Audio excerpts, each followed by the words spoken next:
off of me. Didn't really expect him to have this hand, like I said, but I guess sometimes in these tournaments you just never know exactly what to expect from your opponents. So we went from having a lot of chips to basically being out the door, and then we get kings, and luckily get up against jacks and win that one. And now we have a little bit of life. And we get the ace queen suited, and we're just going to be shoving with this hand. In a bounty tournament, there's no point in trying to induce with these kind of hands. Obviously, we're going to get called a lot lighter because we have a big bounty at this point as well. And so that's what we opt to do. Here, I'm going to be limping a lot from the small blind, first of all.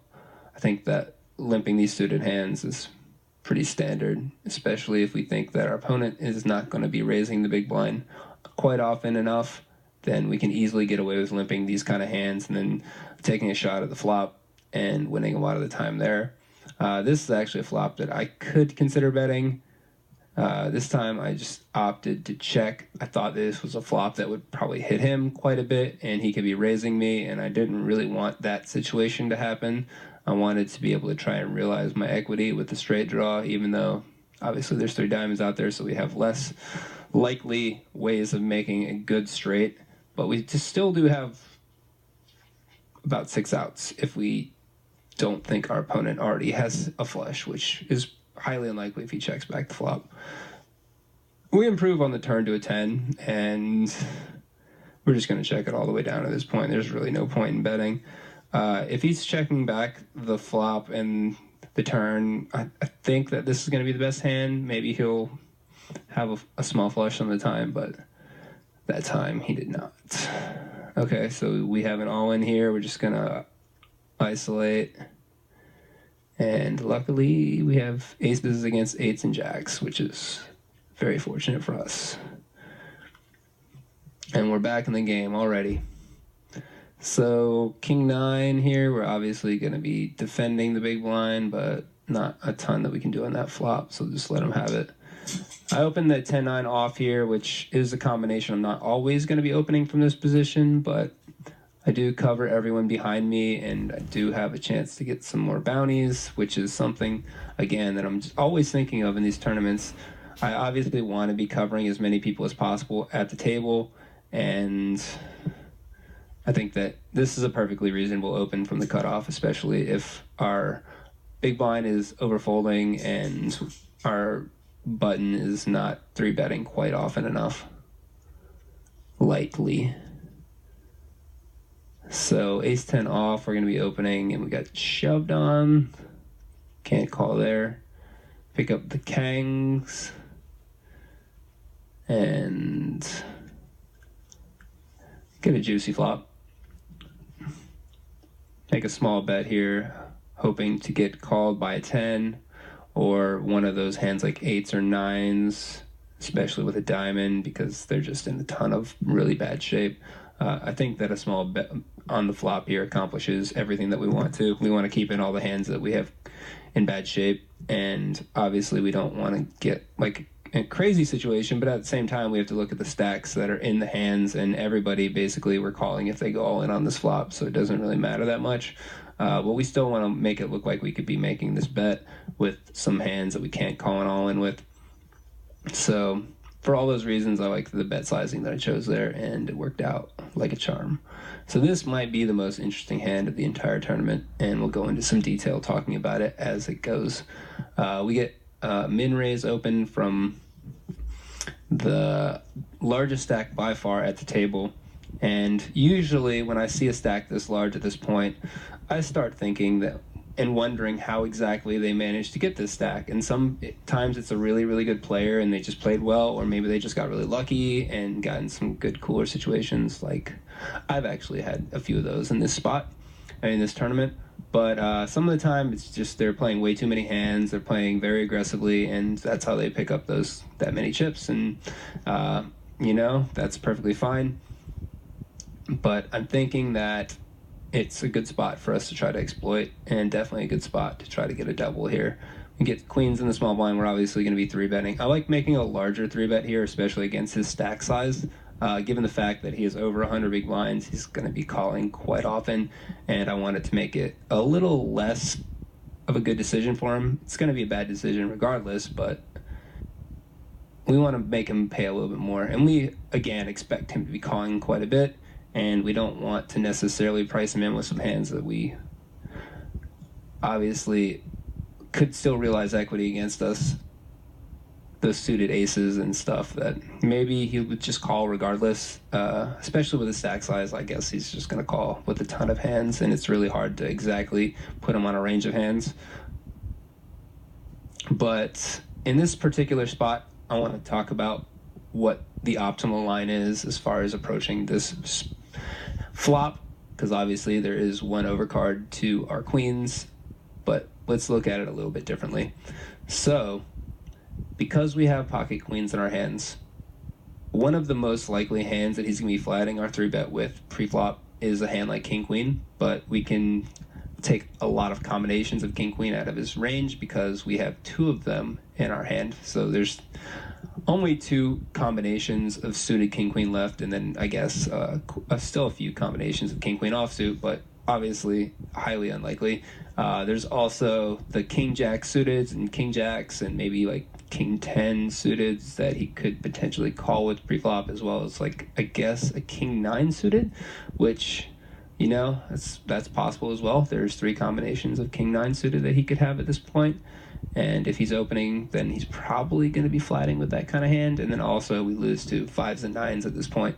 But at the same time, we have to worry a little less about his combo draws, especially because we have the queen of hearts in our hand. He's not going to have a hand like queen jack of hearts, queen 10 of hearts. So we don't necessarily need to be betting to get those hands to fold, or obviously just pricing them to have to call our bet. And obviously he might just decide to shove if he had a hand like that. So knowing that, it just makes it a lot easier to make our decision on the flop. And if we bet here, obviously we're going to get called by all the flush draws, and then we're going to get called by a lot of hands that have us beat, all the king X's. But if we check, then we can get him to start to fire with those hands like 10 jack suited, I guess some queen 10s and queen jacks. Not too many combinations of that, obviously, just like the king queen. So we still are giving him the ability to fire with some of those hands that he maybe can't call a bet with, or maybe he thinks that our range is a lot less strong if we check to him on this particular flop. So maybe we can get him to just go absolutely crazy with some hands as well. So for all those reasons, I actually like leaning toward a check on this flop, especially because we have the queen of hearts in our hand.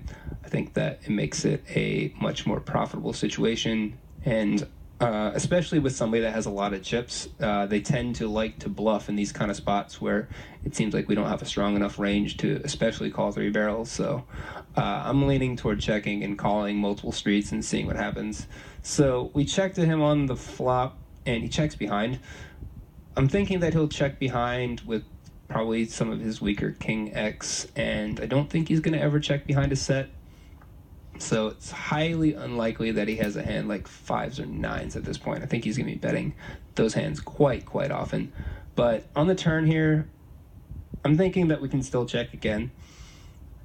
There's not really a ton of value in betting. If he doesn't bet the flop, it says to me that he probably doesn't have flush draw. He might check behind the flop with his like ace X heart type hands. But I'm still thinking that there's not a ton of hands that are necessarily going to call our bet on the flop, on the turn, if he didn't opt to bet the flop. So maybe we can let him try to do the betting again for us.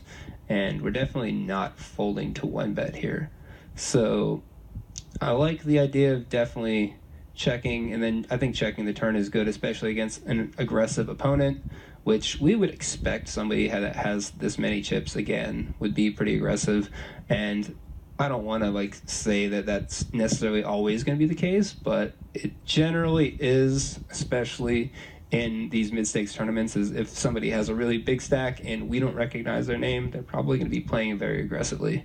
So by checking the turn, there's obviously no point in me betting on this river. It doesn't really accomplish much at all except for getting him to fold all those hands that he may try to bluff on the river, and basically just kills our value. So because we've chosen the line of checking the flop and the turn, I think the only option is to check again on the river and see if he's going to bet and make a decision from there. So we do check to him, and he goes all in, which seems like an option that could happen, and it's certainly a valid play for him.